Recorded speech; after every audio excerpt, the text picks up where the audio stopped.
Assalamualaikum everyone. We're from Group 3. Today, we're going to present on death of Sultan Mahmud II in Johor and emergence of independent Malay states. My name is Fitra and today I'm going to start our presentation. We'll be discussing on background of Sultan Mahmud II, factor and impact of Sultan Mahmud's death. Second is about emergence of independent Malay states, which is Malayan Union Controversy, UMNO, and Singapore left Malaysia. Background of Sultan Mahmud II. His full name is Sultan Mahmud II Ibni Almarhum Sultan Ibrahim Shah, or more well known as Sultan Mahmud Mangkat Julang. He was born in 1675, and he was also Sultan of Johor, Sultan Pahang, and Lingga from 1685 until 1699. Sultan Mahmud Shah too is a descendant of the Malacca Sultan, and he was appointed as Sultan when he was 10 years old. In 1699, Sultan Mahmud Shah died at the age of 24, believed to have been stabbed by his military chief, Laksmana Megat Sri Rama, or known as Laksmana Bentan. Sultan Mahmud was buried in a village near Kota Tinggi in Johor, which is known as Kampung Mangkam. The name Mangkam di Julang was given recognition of the way he was killed.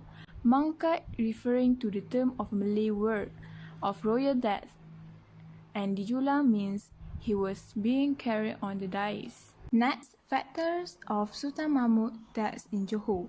The cruelty of the Sultan during his rule, and revenge of Laksmana Sri Rama against the Sultan. The cruelty of Sultan during his rule. Sultan Mahmud has negative attitudes such as cruelty, quick temper, a grudge, rush to make decisions, and so on. During his reign, he ruled with injustice. He was cruel and out of control. The Sultan spent his time with enjoyment and kill as he pleases. According to the story of Alexander Hamilton, captain of the Scot, who was in Johor in 1695, he would give a pistol to the Sultan. The Sultan shot the shoulder of the servant who was walking around to see how far the weapon had penetrated a human body. Revenge of Laksmana Sri Rama against the Sultan. His murder incident began in 1699. During the reign of Sultan Mahmud, pirates invaded the Sultan's Johor from Mersing to Penyengat Island and Riau. Laksmana Megat Sri Rama, or known as Laksmana Bentan, was ordered to stop the trade. He left Dang Anum, who was pregnant, while he went to stop the pirate attack. In his absence, Dang Anum wanted a piece of jackfruit and asked the penghulu who was in his way to present the jackfruit to Sultan. The Sultan realized that the fruit had been cut, and he was very angry with the action of the penghulu. The Sultan killed Megat Sri Rama's wife for eating jackfruit from the Sultan's hamlet. Desperate for her life and the child she bore in her belly, Dang Anum told the Sultan that the fruit that she ate was for her child. Sultan Mahmud asked for proof, and the woman's belly was cut, and the child was seen with the piece of the jackfruit. The murder was kept secret to all the palace inhabitants. Megat Sri Rama, who returned from the battlefield, was informed of the tragic death of his beloved wife. As Megat Sri Rama discovered the murder of his wife and unborn child after returning from the war, he decided to seek revenge. On one Friday afternoon, during the Friday prayers, while the Sultan was being carried up di Julang by his men, he was abused and stabbed to death by Rama. As the Sultan heaved his last breath, he cast a curse which forbade all sons of Bintan to touch the ground of the Kota Tinggi for eternity, or they shall vomit blood to death. Rama died as well as the Sultan. To this day, there are some people still believe that the curse exists, and most Bintanis fear to come to Kota Tinggi. Other versions of this story state that the curse lasts 7 generations. Assalamualaikum, my name is Shahira and I will be presenting on the impacts of Sultan Mahmud II's death in Johor. We will be focusing on four impacts which are emergence of Bendahara dynasty, rebellion of the Orang Laut, decline in economy and political stability, and appearance of Raja Kecil. So first, let me explain on the emergence of Bendahara dynasty. After the death of Sultan Mahmud II, Johor had no sultan because Sultan Mahmud II had no prince or heirs to replace him. Later on, a meeting was held among the nobles to select his successor, and finally, on September 3, 1699, Bendahara Paduka Tun Abdul Jalil was appointed as the 11th Sultan of Johor, with the title of Sultan Abdul Jalil Riayat Shah IV. The reason why he was appointed is because he has the most expertise and knowledge of the Johor administration. In order to maintain his position, Bendahara Paduka Tun Abdul Jalil then appointed his family members to hold several important positions in administration. Hence, with the appointment of Bendahara Paduka Tun Abdul Jalil as Sultan, it is the end of the dynasty of Malacca Sultanate in Johor. Next, the second impact is rebellion of the Orang Laut. The assassination of Sultan Mahmud II has received conflicting reactions from all sides. Some of the locals support the appointment of Bendahara as Sultan because they have the thought that Sultan Mahmud II was cruel. In contrast to the locals, the Orang Laut did not support and refused the new government. This is because the new Sultan is not of the Sultan of Malacca descent. For your information, before the emergence of Bendahara dynasty, the Orang Laut were the royal army who is very loyal to the Sultan. So, no wonder they refused to accept Bendahara as Sultan. For them, Bendahara does not have the dignity to become a Sultan. Therefore, Orang Laut have no longer obeyed the Sultan and protect the state. Instead, they attempt to attack Johor. Later, most of the Orang Laut have moved to the surrounding states such as Kedah, Perak, and etc. Obviously, this move has caused negative impact on the defense system of Johor. Now, let's move on to the third impact of Sultan Mahmud II's death, which is decline of economy and political stability. Since the current Sultan does not have absolute power, power struggle has happened among the nobles. This is caused by the different acceptance of the people and envy feelings among them. Due to the issue of power struggle, many of the vassal states withdrew from Johor Protectorate. The nobles were too concerned about the power struggle that they just freed the vassal states. Then, since the Orang Laut have moved from Johor, the defense of the state has become weak and causing foreign interventions such as Portuguese and Dutch. These foreigners had come to the Johor with the tricks to help solve the problems they had. Furthermore, the trading activity in Johor was also affected. Johor has lost its revenue as many of the traders are not coming to Johor due to the lack of security. Last but not least is the appearance of Raja Kecil. Raja Kecil is a claimant to the throne of the Sultanate of Johor, claiming to be the prince of Sultan Mahmud II who was born in Kota Tinggi Johor Lama. In 1718, Raja Kecil has come to Johor to demand his right as the successor of the Sultan of Johor from Bendahara. Raja Kecil has gained the support of many people of Johor, including the Orang Laut. He then made a series of attacks on Johor and had conspired with the Orang Laut and the Dutch to take over Johor.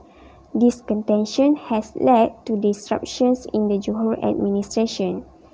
Finally, after 19 years of ruling the Johor, Sultan Abdul Jalil Riayat Shah IV surrendered and gave up the throne to the Raja Kecil on March 21, 1718. Raja Kecil has become the 12th Sultan of Johor with the title of Sultan Abdul Jalil Rahmat Shah.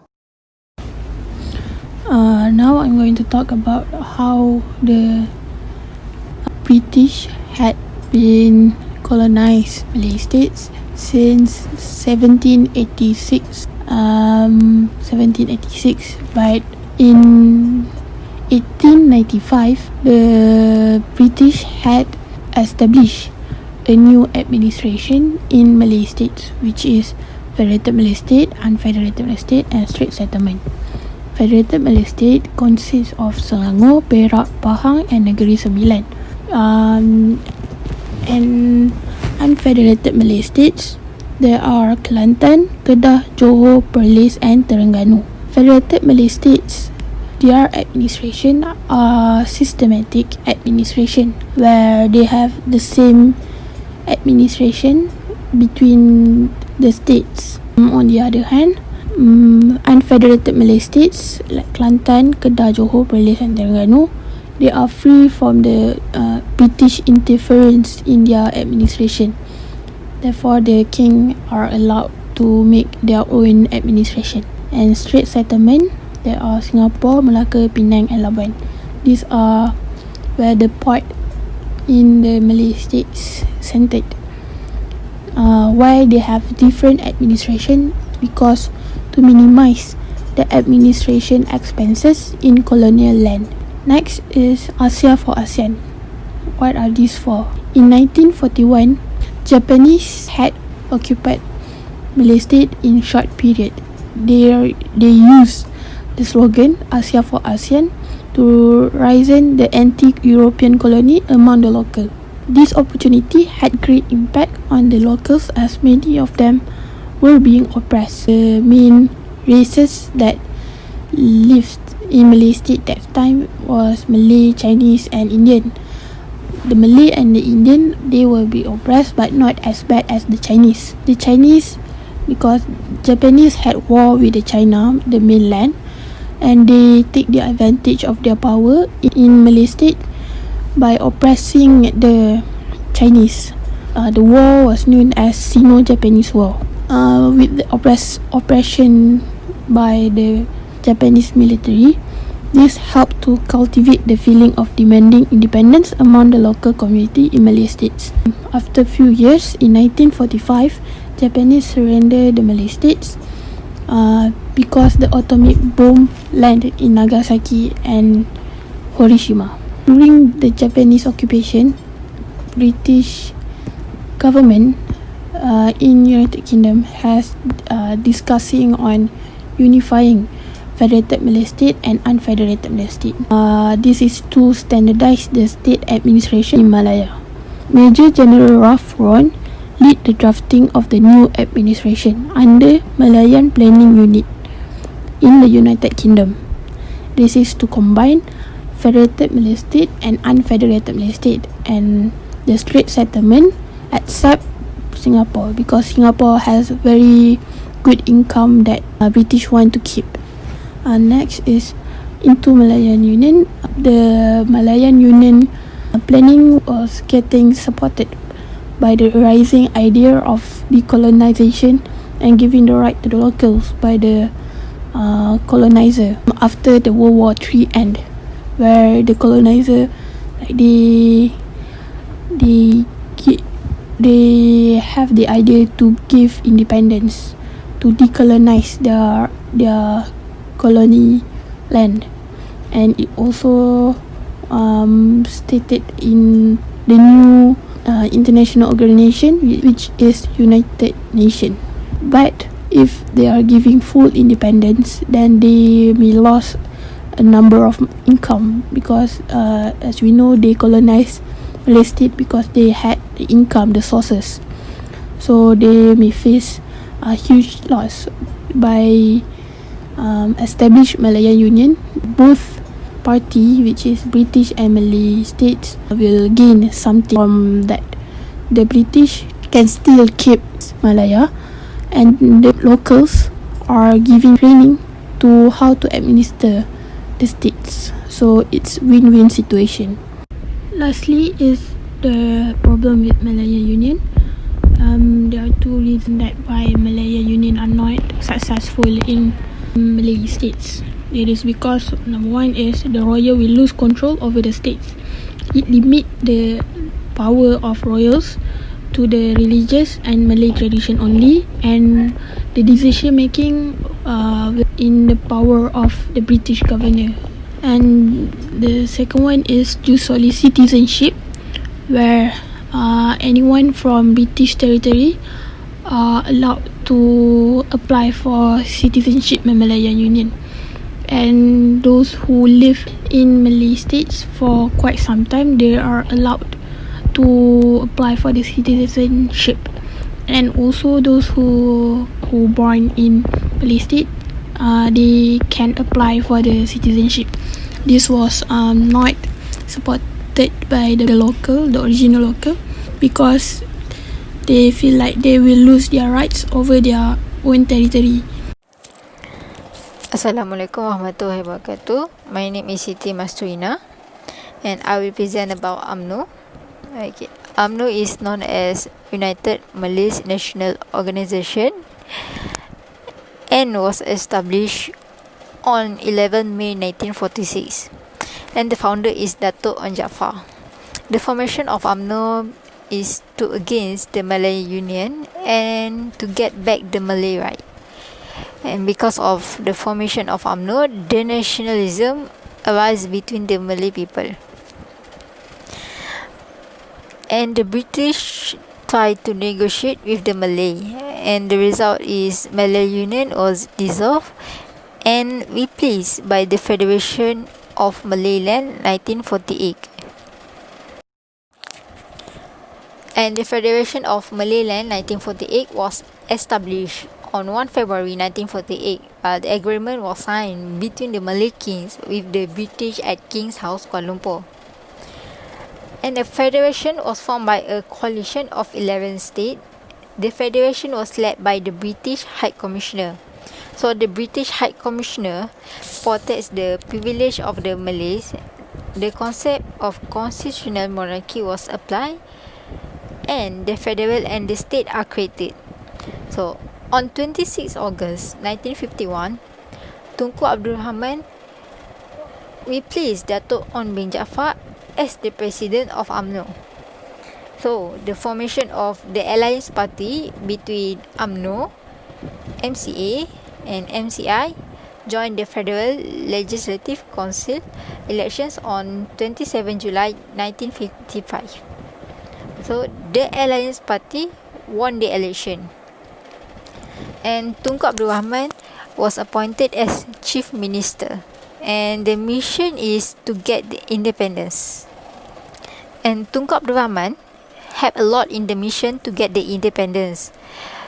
So the Federation of Malaya Agreement 1957 was the agreement before Malaya get independence. So from the agreement, there will be a government with a constitutional monarchy, and the locals get the full rights to govern the country. And on 31 August 1957, the Federation of Malaya get independence, and consists of 9 states, includes Pulau Pinang and Malacca. Singapore is not under the Federation of Malaya. Sarawak and Sabah still under colonial of British. My name is Nurul Izzah binti Muhammad Rizal, and my metric number is 1814250. So today I'm going to talk about the separation of Singapore with Malaysia in 1965. But before I explain about the separation, I will explain briefly the reason why Singapore decided to join Tanah Melayu in 1963. So, Lee Kuan Yew, Prime Minister of Singapore, found that with the merge of Tanah Melayu, it can help Singapore to gain economic benefit. Singapore has no natural resources, therefore it had declined the island economy. With the merge of Singapore and Tanah Melayu, it helped Singapore to create job opportunities and gain economic growth. Not just that, Singapore wanted to join Tanah Melayu was because Singapore wanted to end British colonization towards the island. During the 2 years of formation, Singapore and Malaysia had faced several conflicts that had led both countries to separate in August 1965. During the 2 years, both dominant political parties, which were PAP and UMNO, had faced several challenges. PAP is a dominant political party which were led by Lee Kuan Yew, and UMNO is a dominant political party in Tanah Melayu, which were led by Tengku Abdul Rahman. PAP and UMNO both had different political view. For PAP, their motto or their political view is Malaysian Malaysia, which is Lee Kuan Yew wanted to uphold the equality for all without looking at race and religion. But for UMNO, they wanted to maintain the Malay privilege. So the tension started when PAP sent candidates to contest for the general election 1964. PAP won one seat in parliament, but this action have brought anger to Tengku Abdul Rahman because Tengku Abdul Rahman saw this as one of the way PAP wanted to interfere with the federal government affair. So Tengku Abdul Rahman made an agreement with Lee Kuan Yew, stated that Lee Kuan Yew should not interfere with the federal government, but instead Lee Kuan Yew should focus more on how to develop Singapore. And in return, Tengku Abdul Rahman will assure that his alliance party will not interfere with Singapore affair. But for the extremist voters of UMNO, they did not agree with such compromise. They have launched a few movements against PAP, such as accuse PAP to mistreat the Malay Singapore, and the extremists had stirred up sentiment within the Malay community in Singapore. This later had caused riot. There are two riots that happened in the same year. The first riot is the July riot, which occurred during the celebration of Maulid Rasul. This happened when the Malay marchers and the Chinese bystander started to fight, and the widespread of violence happened. The police had to come to stop the violence, and the second riot happened on September 1964. So this happened when a Malay tree was found in Gelang Serai. The Malay community accused the Chinese community as the reason for the death, and the riot were the darkest history for the island. So many people were injured, and many public and private property were damaged. So to ensure the safety of people and also to ensure that such incident did not happen again, both Lee Kuan Yew and Tengku Abdul Rahman had conducted several secret meetings regarding the solution for this problem. So after a several meeting, both have agreed to separate Singapore from Malaysia. So even though many were shocked with such news, because many people believe that this formation between both countries can bring benefit for the country, but because they wanted to ensure the safety of people, such decision had to be taken. So in 9 August 1965, Singapore officially became an independent country and officially separate from Malaysia. So this is the agreement signed by both Tengku Abdul Rahman and Lee Kuan Yew regarding the separation of Singapore from Malaysia.